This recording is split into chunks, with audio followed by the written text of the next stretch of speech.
AK Taxi.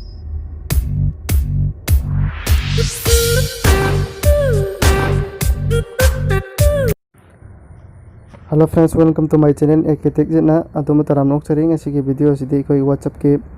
setting amagi matang ni setting aji karino haibadu ai video sida haijage koi ge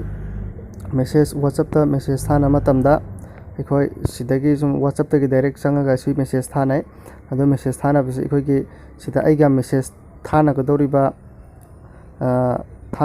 message se koi sigi mi se koi home screen da kam dawna puthoga thamaga koi home WhatsApp ta changna da bida home screen da gi oina direct changaga message thaba yai habdu gi matang dane ado ai sida WhatsApp to de ai sida lai jara ado WhatsApp sida chang da bida sigi home screen sida gi sida oina putho lai re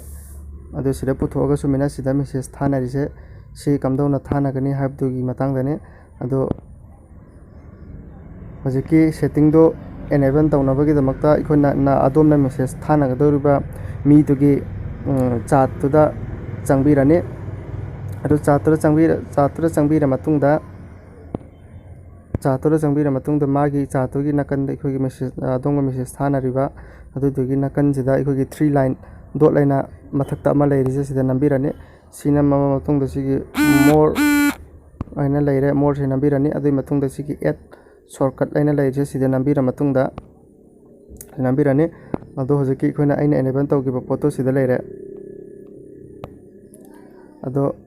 hojik message thanabdo WhatsApp ta direct changdraga so sidagi oina shortcut oina sidagi adum changaga su yare sidagi adum thana biyai ado ai ngasi gi video si swada sum loi jinjarage mathangi video da thengnaje aduga ai gi channel asibu subscribe to biyo